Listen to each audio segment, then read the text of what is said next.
Shalom, selamat pagi, salam sejahtera untuk kita semua. Perkenalkan, nama saya Sitri Kadunga Dauki, NIM 101 2021 0170, kelas B semester 1, mata kuliah Sejarah Gereja Umum. Di sini saya ingin menjelaskan tentang naskah kisah hidup salah satu tokoh sejarah gereja umum, yaitu Muenzer Thomas. Teman-teman, yang kita ketahui, Muenzer Thomas adalah seorang penginjil keliling dari suatu gerakan revolusi sosial. Dapat dikatakan ia adalah pelopor dari sosialisme, komunisme, dan anarkisme modern. Cita-citanya adalah menghancurkan orde masyarakat yang ada dengan menggantikannya satu orde masyarakat sama rasa dan sama rata.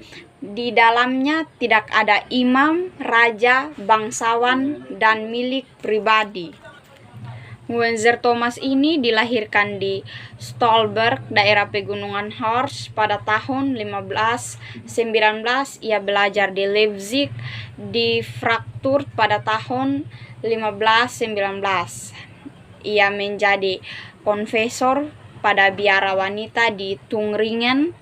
Mungkin juga ia bertemu dengan Martin Luther dalam perdebatan agama di Leipzig.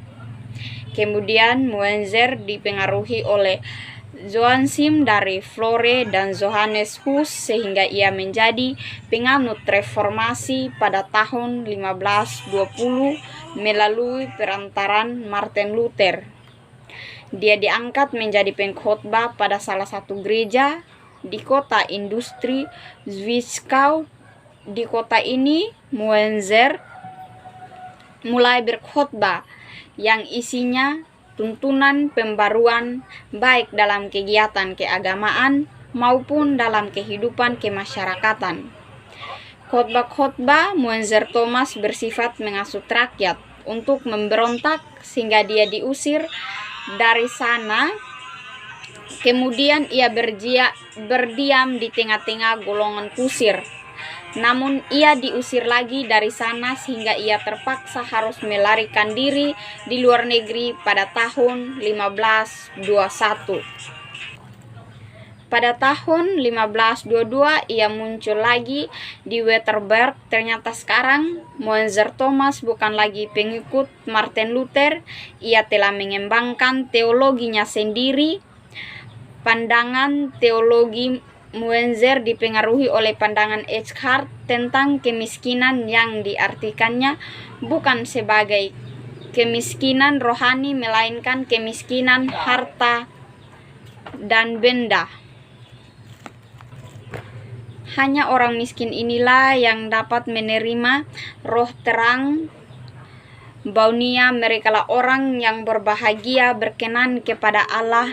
Menurut Matius 5 ayat 3, orang-orang kaya adalah orang-orang fasik. Kemudian Muenzer berpendapat pada orang-orang miskin yang saleh haruslah membasmi orang-orang kaya yang fasik dan mendirikan kerajaan Allah di bumi.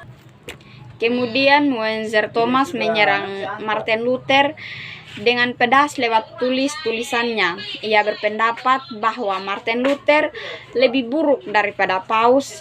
Martin Luther menyebut Muenzer sebagai iblis dari Alstrad karena pada waktu itu Muenzer menjadi pendeta jemaat di tahun 1523. Pada tahun 1524 ia diusir dari Alstrad dan pergi ke München. Di sini ia berkhotbah untuk mengajak rakyat untuk memberontak, menghancurkan struktur masyarakat. Sekali lagi ia diusir dan pergi ke Jerman Selatan, tetapi beberapa bulan kemudian kembali lagi ke München tahun 1525. Kemudian ia menghubungkan tuntunannya dengan tuntunan petani Jerman.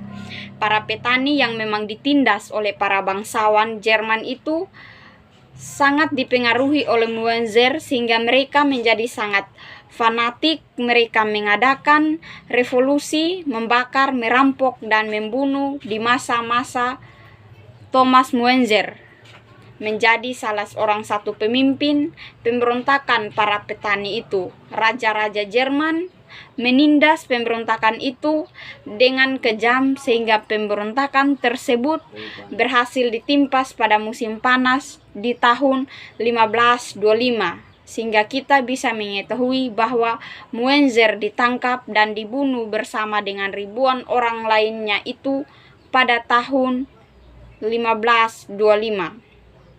Sekian penjelasan saya tentang tokoh-tokoh sejarah gereja umum.